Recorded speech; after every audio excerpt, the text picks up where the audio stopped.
பெண்களுக்கு கர்ப்ப காலங்களில் நோன்பு நோக்க முடியவில்லை, பிரசவம் ஆன பிறகு நோன்பு நோக்க முடியவில்லை.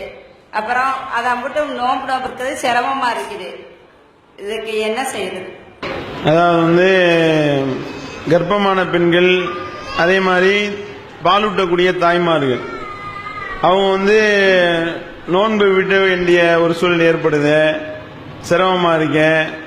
அப்ப இப்படி நம்ம விட்டதுக்கு அப்புறம் அது எல்லாத்தையும் மொத்தமா திருப்பி வைக்கிறது சிரமமா இருக்க, அது என்ன செய்யறது அப்படின்னு கேள்வி கேட்கிறாங்க. இதை பொறுத்த வரைக்கும் நபிகள் நாயகம் ஸல்லல்லாஹு அலைஹி வஸல்லம் அவர்கள் சலுகை வழங்கி இருக்கிறாங்க. எப்படி சலுகை வழங்கி இருக்கிறாங்க? கர்ப்பமாக இருக்கக்கூடிய பெண்களுக்கும் பாலூட்டக்கூடிய பெண்களுக்கும் நோன்பு பிடிப்பதில் இருந்து நபிகள் நாயகம் ஸல்லல்லாஹு அலைஹி வஸல்லம் அவர்கள் சலுகை அளித்தார்கள் அப்படின்னு தெளிவாக ஹதீஸ் இருக்கின்றது, ஆதாரபூர்வமான ஹதீஸ். அப்ப ரசூல் ஸல்லல்லாஹு அலைஹி வஸல்லம் அவர்கள் இப்படி நமக்கு சலுகை வழங்கி இருக்கக்கூடிய நேரத்தில் தொடர்ச்சியா நடக்கும்ல. கர்ப்பமா இருக்கும் பொழுது ஒரு வருஷம் அந்த நோன்பு மிஸ் ஆயிரும். அப்புறம் பாலூட்டுதல் என்பது 2 வருஷம், 2 வருஷம் பொழுது அப்ப 3 வருஷம் இது சேர்ந்துருது. அப்ப கணக்குல 3 வருஷம் விட்ட நோம்பையும் முழுசா வைக்கிறதுன்றது நமக்கு சிரமமா தெரிகின்றது அப்படின்றாங்க. வச்சுதான் ஆகணும். அது அல்லாஹ்வுக்கு கொடுக்க வேண்டிய கடன் தானே, நிறைவேற்ற வேண்டிய கடன்கள்லயே நிறைவேற்றுவதற்கு அதிக தகுதி வாய்ந்தது. ஃபர்ஸ்ட் செய்ய வேண்டியது அல்லாஹ்வுக்கு கொடுக்க வேண்டிய கடன் தான் என்று நபிகள் நாயகம் ஸல்லல்லாஹு அலைஹி வஸல்லம் அவர்கள் தெளிவுபடுத்தி இருக்கின்றாங்க.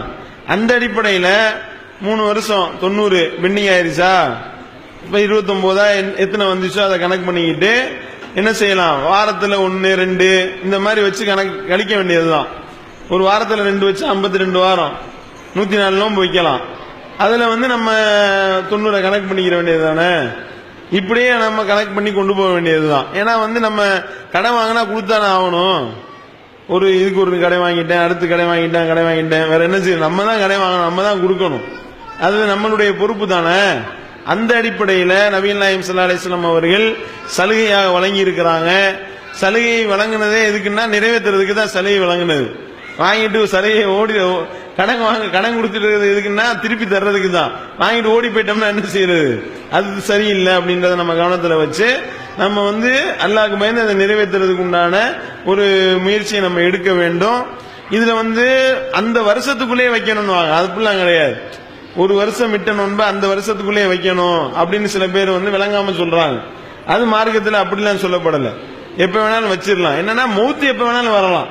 அதனால எவ்வளவு சீக்கிரமா அதை நம்ம அந்த கடனை அடைக்க முடியுமோ அந்த அவ்வளவு வேகமா நம்ம அந்த கடனை அடைப்பதற்கு உண்டான நம்ம முஸ்திபுகளை எடுக்க வேண்டும், முயற்சிகளை எடுக்க வேண்டும் என்பதை நாம கவனத்தில் கொள்ள வேண்டும். கர்ப்பமா இருக்கிறாங்க, பாலூட்டுதல் நடக்குது, 2 வருஷம் 3 வருஷம், அடுத்து ஒரு குழந்தை உருவாயிட்டா என்னன்னு இப்படிலாம் கேள்வி போயிட்டே தான் இருக்கும். வேற என்ன செய்யறது? இது இப்படி தொடர்ச்சியா இப்படியே நடந்துகிட்டே இருக்காது.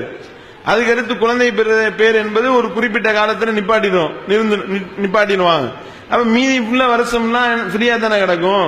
அப்ப நம்ம எந்த அளவுக்கு நம்ம முடியுமோ அந்த அளவு நோன்பை நம்ம என்ன செய்யலாம், மீட்டு அல்லாஹ்வுடைய அந்த கடனை அடைக்க வேண்டும். இதுல விட்டுட்டு போறதுக்கு மார்க்கத்தில் அனுமதி இல்லை. ஒரு விட்ட நோன்பை அப்படியே நம்ம விட்டுருவோம், திருப்பி வைக்கவே தேவையில்லை என்று சொல்வதற்கு மார்க்கத்தில் அனுமதி கிடையாது.